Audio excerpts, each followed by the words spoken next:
मुस्कुराने लग गए, दुश्मन हमारे सब छटपटाने लग गए। आपकी बात से याद आ गया मुझे ये शेर। आलोक जी, डॉक्टर आलोक भूपेन जी नमस्कार। नमस्कार, और आपका आज स्वागत लेट है। से थोड़ा जुड़ने के लिए मैं क्षमा प्रार्थी हूँ। आपको लंदन का हैंगओवर हो गया कल। लंदन वाले जितने भी लंदन का हमारे हैंगओवर साथ नहीं था, वो 7 से 8 से और डिबेट आ गई थी आपके यहाँ से, तो इस वजह से जी कल तो मुझे हमारे हैंगओवर साथ इतना नहीं होता है। लंदन वाले जो हमारे साथ थे, उन्होंने 2-3 चीजें बताई। उन्होंने ये बताया कि लव जिहाद जो है वो जी लंदन में भी चल रहा है। तो अभी जी राम जी बता रहे थे कि लव जिहाद का इशू, दीपक जी और सुदीप जी भी सुन रहे थे। मैं तो हैरान हो रहा था कि लंदन तक पहुंच गए लव जिहाद का इशू। यहाँ सब वो चल रहा है, PFI और आज सब देख ही रहे होंगे आप जी। जी जी जी। आपके आने के पहले से बस 1 मिनट लेता हूँ, दर्शकों की टिप्पणी लेता हूँ, फिर आपसे मैं कहा जी वहाँ गर्मी बढ़ाने जा रहे हैं क्या? हम आएंगे तो जरा गर्मी बढ़ जाएगी। हाँ, ये सब चल रहा है उधर अभी इस वक्त। जी अमित शाह जी तो लौ पुरुष मानता हूँ मैं, वो जहां जाएंगे वो फिर चीजों को तो जोड़ेंगे तो काटेंगे। हाँ, तो और दूसरा ये कि कोई भी जो राजनीतिक दल है वो अपने विस्तार के लिए तो प्रयास करेगा, लेकिन समस्या तब आती है जब जो सत्तारूढ़ दल है या जो विपक्षी दल है वो उसको ये नोटिस करवा देता है कि भैया तुम आ रहे हो तो हम तुमसे डरे हैं। तो जो इसमें आरजेडी और जेडीयू की जो काउंटर रैली है, ये गलती कर गए। ये अभी नए हैं राजनीति में और गलतियां कर करके सीखेंगे। अब ये गलतियां कर करके सीखेंगे या सत्ता से बाहर जाएंगे, ये तो समय बताएगा, क्योंकि राजनीति में जरूरत से ज्यादा जो गलतियां होती हैं वो माफ नहीं होती। जब हम जैसे अमित शाह जी रैली करने गए थे, अगर सत्ता पक्ष से कोई प्रतिक्रिया ना आती तो माना जाता कि सत्ता पक्ष बेफिक्र जो करना है करो, लेकिन क्योंकि अंदर चोर है, डर है शायद, तो इस तरह से जब हम काउंटर रिएक्ट करते हैं, आप देखिए भारतीय जनता पार्टी की जब सरकार होती है जहां पर भी ऐसे ही काउंटर रिएक्शन आइए वेस्ट बंगाल में था जब ममता बनर्जी के चुनाव थे और भारतीय जनता पार्टी ठीक है सरकार नहीं बना पाई, लेकिन आप उसका ग्रोथ देखिए बंगाल में। तो जब भी सत्ता पक्ष विपक्ष से डरता है तो ऐसी उसकी स्वाभाविक गलतियां आ जाती है। और अमित शाह जी या भारतीय जनता पार्टी, आप जानिए कि देखिए मैं बार बार कहता हूं कि भारतीय जनता पार्टी एकमात्र ऐसी पार्टी है जो चुनाव में जीतने के बाद और भूखी हो जाती है। उसको उसकी भूख शांत नहीं हो रही है। हजारों साल का शायद उनके अंदर जो फ्रस्ट्रेशन है, चिंतन है, हजारों साल, ईयर्स ऑफ ईयर्स, वो ऊर्जा के रूप में उनके अंदर आता है। अभी लेकिन हाथ जला के बैठी है। नहीं, ये तो राजनीति में हार जीत तो ये तो लगा ही रहता है। आपको भूपेंद्र जी याद होगा, आज भाजपा के प्रवक्ता या प्रतिनिधि हैं, मैं उनके बगैर भी आपसे कितने बार कहा कि भारतीय जनता पार्टी बनिया और ब्राह्मणों की पार्टी से शुरू हुई थी और वो पहले जाएगी ओबीसी की पार्टी बनी, फिर वो दलितों की पार्टी बनी, फिर पूरे भारतीयों की पार्टी बनेगी जिसमें मुस्लिम भी शामिल होंगे। ये बात मैं बहुत दिनों से कह रहा हूं। वो मुस्लिम जो अपना डीएनए भारत से जोड़ते हैं, फिर वो भारतीय जनता पार्टी अगला स्टेप लेके जाएगी जिसमें अखंड भारत की कॉन्सेप्ट है। कितनी सफल होगी? नहीं, कंधार तक, कंधार अफगानिस्तान, हम अफगानिस्तान तक भारतीय जनता पार्टी का विचार है। कितना सफल होगी कितना असफल, आज मैं भाजपा के सामने कह रहा हूं, मैंने पीठ पीछे भी यही कहा। वो अखंड भारत तक जाएंगे जी, बिल्कुल जाएंगे। अखंड भारत का एक वो नक्शा वक्शा जो है वो तो है नहीं, भारतीय जनता पार्टी को ऐसा है कि मैंने तो हर पार्टी का थोड़ा थोड़ा अध्ययन किया है, तो भारतीय जनता पार्टी के चिंतन का भी अध्ययन, मैं एक राजनीतिक विश्लेषक हूं तो मेरे लिए तो हर पार्टी का चिंतन जानना जरूरी है ना। तो भारतीय जनता पार्टी क्यों जीतने के बाद भी भूखी है? आप सोचिए कि लोग एक दो राज्यों में पार्टी में चुनाव जीत लेते हैं तो शांत हो जाते हैं, हमने सब कर लिया।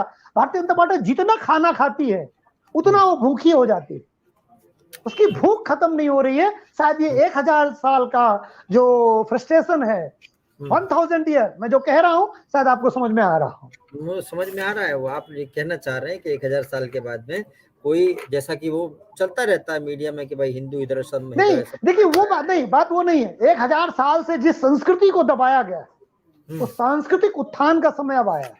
मैं उस तरह से सांप्रदायिकता की बात नहीं कर रहा, मैं संस्कृति की बात कर रहा। जब लोग हंसते थे हमारी नदी की पूजा करने पर, जब लोग हंसते थे राष्ट्रवाद की बात कर रहे हैं जी जी बिल्कुल। तो अभी क्या होगा ये सीमांचल? हम महुआ की पूजा करने पर हंसते थे, लेकिन वो हमारी संस्कृति रही है। वृक्षों की रक्षा के लिए तो पूजा की जाती कोरोना ने थी। बता दिया इस ना, बात को समझना अब कोरोना ने बता दिया, उन अब लोगों के कोरोना लिए ने सब मुश्किल बता था। दिया।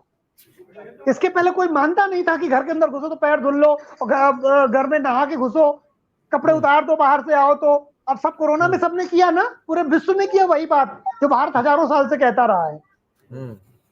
तो हमारी ये जो संस्कृति दौरा है, जी, ये जो दौरा है, कहीं ऐसा ना हो, क्योंकि देखिए साफ बोलूं, मुस्लिम वोट अभी तक तो हमको लगा नहीं, सबका साथ सबका विश्वास सबका सब ठीक है। भूपेंद्र जी ये रास्ता कठिन है। एक समय कोई कहता था कि जो है दलित वोट भाजपा को मिलेंगे बल्क में, कोई मानता था।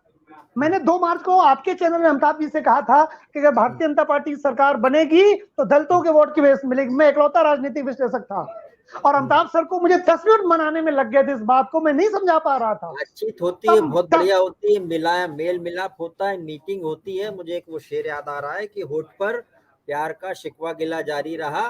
चुनाव में हार जीत के बाद वो समीक्षा होती है कि कितने वोट हमको इधर से मिले, कितने उधर से मिले, वो सब होती है समीक्षा। तो होठ पर प्यार का शिकवा गिला जारी रहा, आंख पर आंसुओं का काफिला जारी रहा, और गर्मजोशी से गले मिलकर मिलाए हाथ भी, पर दिलों के बीच बढ़ता फासला जारी रहा। तो इस समय मुझे जिन वोटों की दरकार बीजेपी देख रही है, वो वोटों लंबी कौड़ी दिखती है मुझे। वो भूपेंद्र जी इसको गौर से समझिए, 2 मिनट में मैं समझा दूंगा अगर आप मुझे समय दें। थोड़ा सा, हाँ जी बस चलिए 1 मिनट कर दीजिए। देखिए ऐसा है इसमें, ऐसा है कि जो पसमानदा मुस्लिम है वो इस देश में लगभग मुसलमानों का 80 से 90% है। अब आप समझिए कि जो इस देश में मुस्लिमों का नेतृत्व करते हैं वो मात्र 5 से 10% है मैक्सिमम।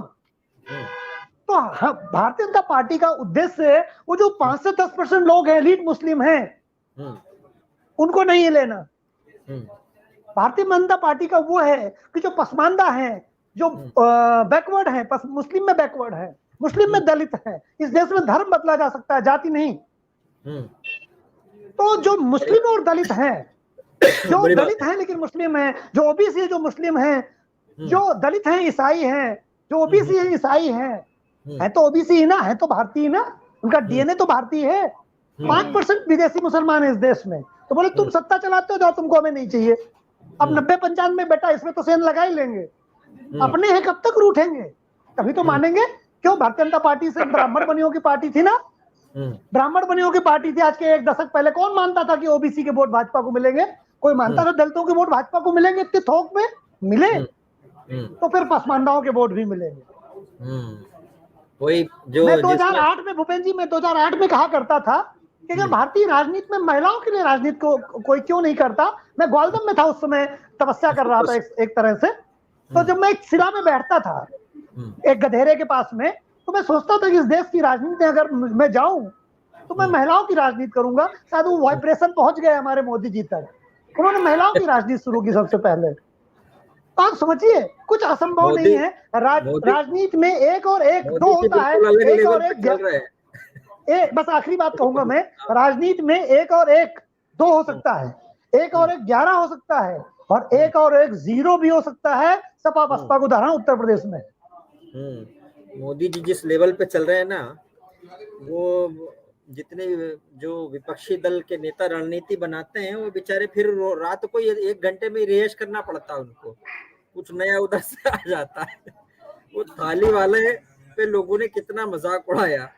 अच्छा, हमने भी उड़ाया मजाक उस बात का, तो लेकिन बाद में समझ में आया थाली बजाना, ये फलाना ढिकाना, ये सारी चीजों को क्या मतलब था। जब कहानी समझ में आई तो हम हैरान हो गए कि वो कहाँ किस जगह पे लेके सोच रहे हैं।